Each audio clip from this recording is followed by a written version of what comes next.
Notre histoire commence avec deux étudiants, Kay Swimmer et Matthew Byrne, s'étant rendus dans un fast-food en plein développement, McDonald's. Suite à cette visite, nos deux hommes inspirés par le succès de McDo décident de créer leur propre fast-food, se nommant Insta Burger King. Oui, leur concept résume en de la nourriture, simple, préparée, rapidement. Un peu comme McDonald's du coup. Pas tout à fait. La nourriture qu'on retrouvait à IBK était préparée à partir d'ingrédients frais, avec des ingrédients plus généreux et moins chers que la concurrence. Leur produit phare était un burger intitulé énorme en français. Tu parles du Whopper quoi? Ah Marcel, tu gâches tout l'effet de surprise. J'ai déjà goûté et je vous confirme que selon moi, c'est le meilleur burger original comparé au Big Mac ou au Colonel Sanders. Parce que quand je prends une bouchée du Whopper, j'ai l'impression vraiment qu'il y a un feu d'artiste dans la bouche. Comme dans Ratatouille quand Rémi mange un morceau de fraise et de fromage. Mais lol. La vérité. Après l'ouverture de quelques autres Insta Burger King, la marque rencontre rapidement des problèmes financiers. Pas pratique tout ça. Eh oui.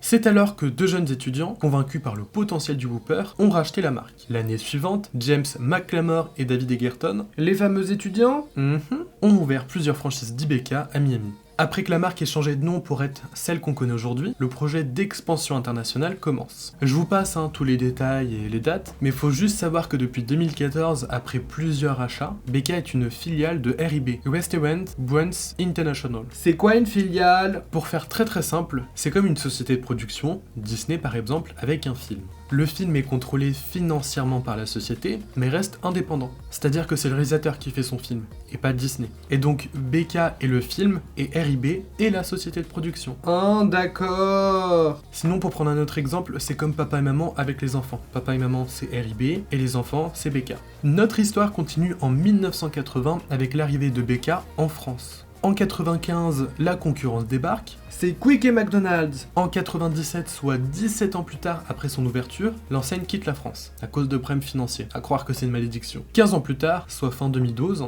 BK revient progressivement en France après le rachat de plusieurs Quick. Pour la petite info, l'un des plus grands Burger King en France métropolitaine est celui dans lequel tu étais tout à l'heure, Tim. C'est pas vrai. Mesurant plus de 1000 mètres carrés. Mais qu'est-ce qui fait que Burger King ça marche autant bien? Très bonne question. Eh bien, tout d'abord, c'est une marque qui écoute ses consommateurs en essayant d'innover. Elle propose plusieurs choix, que ce soit avec du bœuf, du poulet, du poisson, ou même une alternative pour les végétariens. Ainsi qu'un menu, le King Junior, pour les enfants. C'est aussi une marque qui est très présente sur les réseaux sociaux et qui a de l'audace pour citer ses concurrents dans une publicité par exemple. Et aussi, on n'oublie pas une marque qui fait beaucoup de collabs, comme le BFF avec KFC et tous les produits dérivés, comme One Piece, Squid Game, My Hero Academia, Naruto. D'ailleurs, j'ai un pull d'une de leurs collections. Et ouais, enfin bref, c'est Burger King quoi. Comme son nom l'indique, c'est le roi du burger. Je préfère toujours McDo. Oh, t'as rien compris toi.